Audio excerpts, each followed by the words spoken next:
एक बार फिर से स्वागत है आपका आज के सेगमेंट में। आज हम लोग बात करने वाले हैं कि वो कौन से तरीके हैं जिनसे हम कंफर्म कर सकें कि किसी को कोविड है। How to confirm the diagnosis of Covid. तो कोई भी दुश्मन हमारे शरीर के अंदर दाखिल हुआ है कि नहीं हुआ है, इसे हम कैसे जान सकते हैं, या हमारे सीमा में घुसा है या नहीं घुसा है, हम कैसे जान सकते हैं। या तो हम पूरे के पूरे उस दुश्मन को ही देख लें, या वो अपने कपड़े उतार करके कहीं गया हो तो उसके कपड़े के कोई अंश अगर हमारे शरीर में मौजूद हैं तो उनसे देख करके, जैसे सांप की केंचुली देखकर हमें अंदाजा लग जाता है कि सांप हमारे घर के आसपास ही मंडरा रहा है। या किसी के पैरों के निशान देख करके कि आखिर वहां पे वो मौजूद था या नहीं था। या कोई जानवर अगर इसी जंगल में घुस जाए तो चिड़िया और बाकी के, जैसे शेर आ जाता है तो चिड़िया और बाकी के पक्षी में खौफ का माहौल हो जाता है, वो डर करके कुछ रिएक्शन देने लग जाते हैं।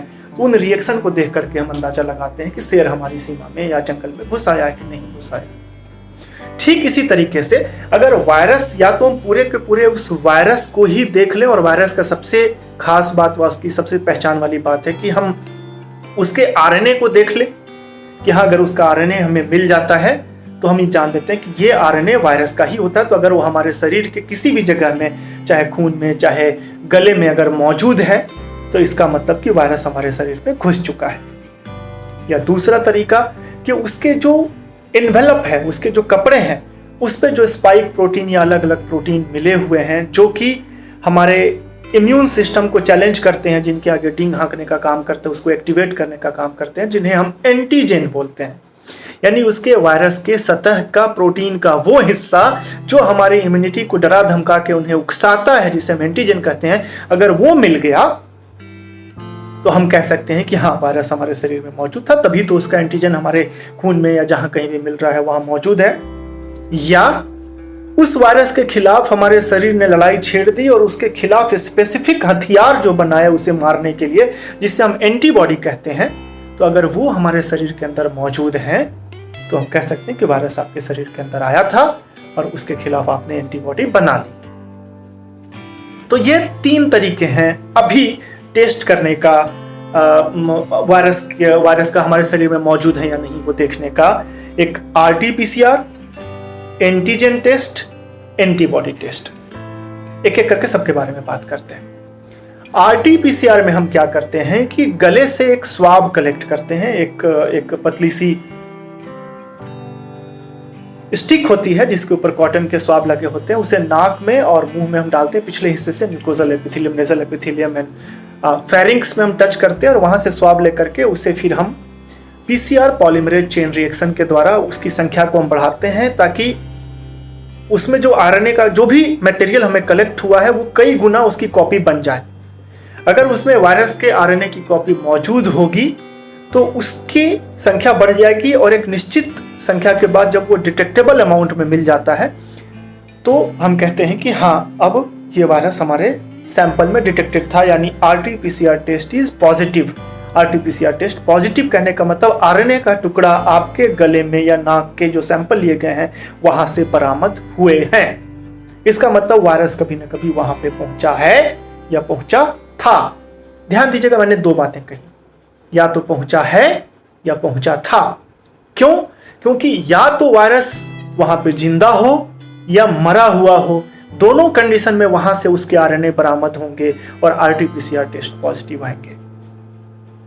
इसका यह बिल्कुल मतलब नहीं है कि अगर वहां से बरामद नहीं हुए इसका मतलब कोविड आपके अंदर नहीं है, क्योंकि हो सकता है जिस जगह से हमने सैंपल लिया वहां पे अभी वायरस की मात्रा कम हो तो हमने सही जगह से सैंपल नहीं लिया, या हो सकता है वहां कम हो, वायरस आपके शरीर के अंदर पहुंच चुका हो, या वायरस आपके अंदर शरीर के अंदर पहुंच चुका हो, अब वहां पे उसके अंश नहीं बचे हैं, हमारे इम्यून सिस्टम ने वहां से क्लियर कर दिया। यानी RT-PCR टेस्ट नेगेटिव होने का यह बिल्कुल मतलब नहीं है कि आपको कोविड वायरस नहीं हुआ है। हमने कहा सेंसिटिविटी 60 to 70% केस है, यानी 40% केसेस में फॉल्स नेगेटिव रिजल्ट आएंगे। तो इस बात को आप समझ गए। दूसरी बात कि अगर RT-PCR टेस्ट पॉजिटिव है इसका ये मतलब है कि वहां पे वायरस का टुकड़ा मौजूद है, या तो जिंदा या मुर्दा, यानी अभी भी वहां पे वायरस जिंदे प्रेजेंट है, या पिछले 90 दिन में कभी भी वायरस का अटैक आपके अंदर हुआ था और 90 दिन तक वायरस के टुकड़े वहां से बरामद हो सकते हैं, यानी अगले 90 दिन तक आपके आरटीपीसीआर टेस्ट पॉजिटिव आ सकते हैं। यानी अगर मुझे कोविड इन्फेक्शन हुआ और मैंने एक बार कोविड आरटीपीसीआर कराया तो दोबारा कराने का कोई मतलब नहीं है, क्योंकि 10 दिन के अंदर, ऐसे भी मैंने पिछले एपिसोड में बताया कि 10 दिन के अंदर तो कोविड वायरस को हमारा शरीर मार के खत्म कर देता है, उसका काम तमाम कर देता है, उसके टुकड़े, उसकी लाशें वहां पर बरामद होती है और जो आरटीपीसीआर में पॉजिटिव आएंगी। तो ये 90 दिन तक आप पॉजिटिव आ सकते हैं। तो दो बातें हैं, एक होता है डिटेक्शन ऑफ इन्फेक्शन, एक दूसरी बात होती है डिटेक्शन ऑफ इन्फेक्टिविटी, कि आपके अंदर कोविड का संक्रमण इन्फेक्शन हुआ था, आरटीपीसीआर ने ये तो कह दिया, लेकिन आप दूसरों के लिए संक्रामक हैं क्या?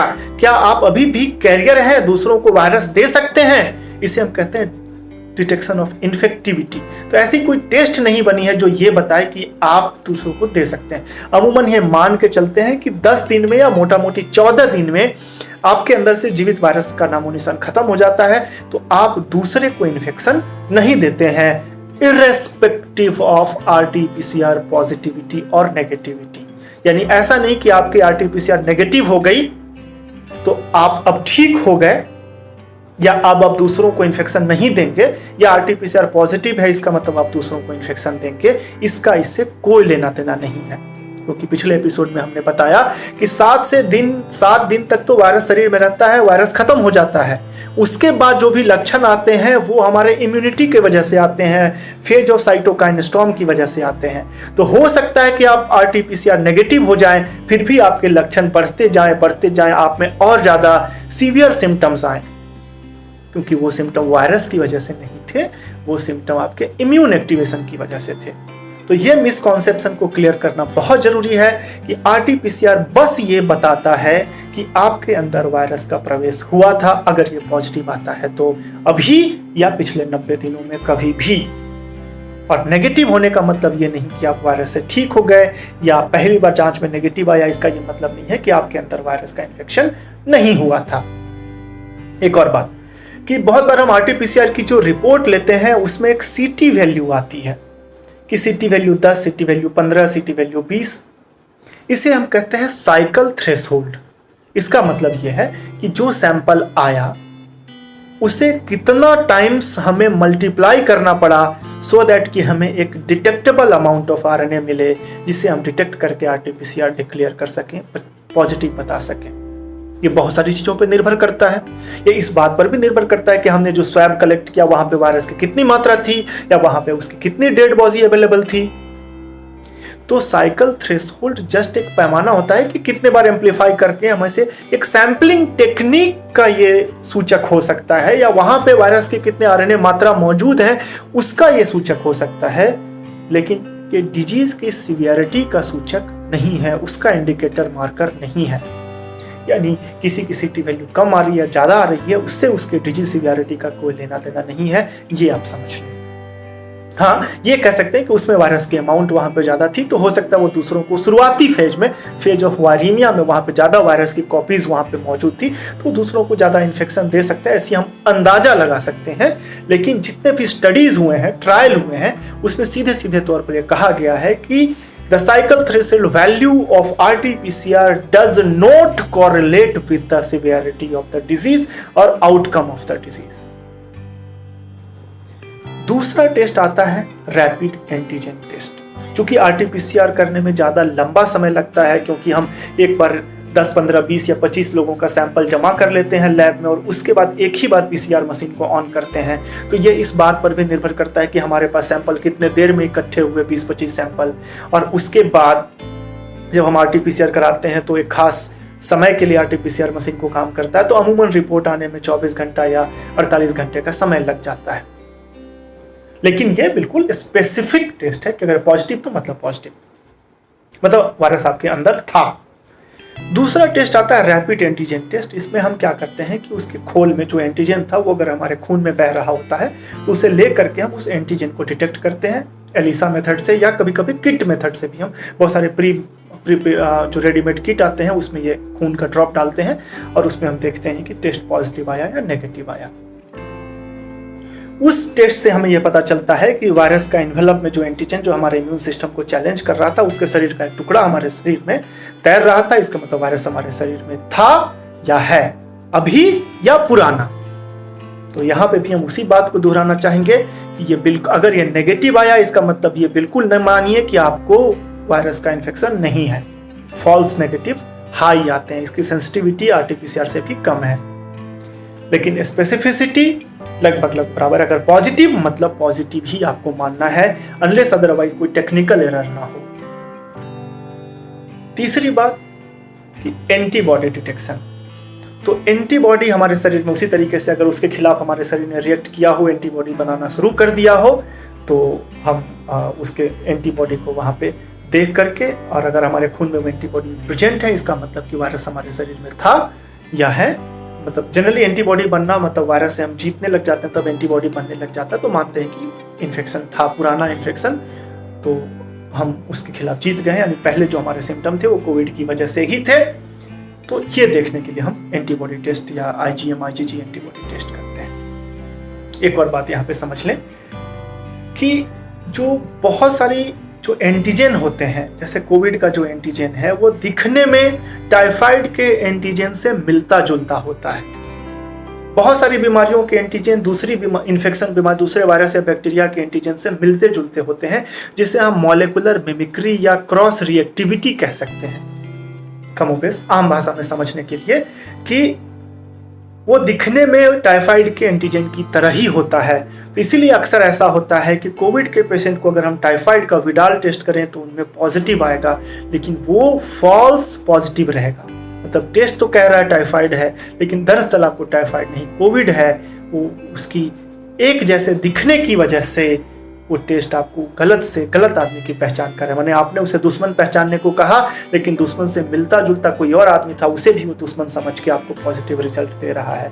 तो ये बात बहुत जरूरी है, क्योंकि अक्सर लोग, चूंकि कोविड को लेकर के इतना डर का माहौल है, इतना भय का माहौल है, इतने लोग मर रहे हैं कि लोग किसी भी बुरे न्यूज को जल्दी से एक्सेप्ट नहीं करते हैं। ये मानने के लिए ही तैयार नहीं है कि उन्हें कोविड हो सकता है, और इस चीज को झुठलाने के लिए फेज ऑफ डिनायल में चले जाते हैं और लोग टाइफाइड टेस्ट करा करके बोलते हैं कि हमें तो टाइफाइड है, हमें तो कोविड नहीं हुआ है। इस डिनायल से आप प्रॉपर ट्रीटमेंट को दूर भगा रहे हैं, बल्कि अपने लिए खतरा बढ़ा ही रहे हैं। तो मान लेने में कोई बुराई नहीं है कि आपको कोविड है, आप इन सब चीजों के अफवाहों के पीछे ना पड़े। और ऐसे भी टाइफाइड में सर्दी खांसी नहीं होती, टाइफाइड में लॉस ऑफ स्मेल नहीं होता, टाइफाइड एक साथ पूरे फैमिली मेंबर को नहीं होता। तो अगर कोई सर्दी खांसी बुखार के साथ हो रहा हो, अगल बगल के लोग भी वैसे ही सिम्टम के साथ आ रहे हों, घर के सारे मेंबर पॉजिटिव आ रहे हों, तो भले दुनिया में कोई और जांच कितना भी पॉजिटिव आए, हम तो इसे कोविड ही मानेंगे, जब तक से कि एक्सपर्ट डॉक्टर ये ना मान के चले कि आपको कोविड के अलावा बाकी चीज था या नहीं था। वो तो निर्भर करेगा डिटेल टेस्ट के आधार पे, लेकिन हमारा पहला इंप्रेशन अभी के महामारी में वो कोविड का ही रहेगा। तो अब तक कोविड के कंफर्मेशन को लेकर के हमने जो बात समझी उसे हम एक बार फिर से रिवाइज कर लें कि how to confirm the diagnosis of COVID, और how to confirm whether ever or now there was entry of COVID virus inside our body or not. There are three methods of investigation. First, COVID RT-PCR. Second is rapid antigen detection test, and third is the antibody detection test. None of these test modalities tell whether the infection is recent or remote. यानी अभी के infection और पुराने infection में यह differentiate नहीं करता है।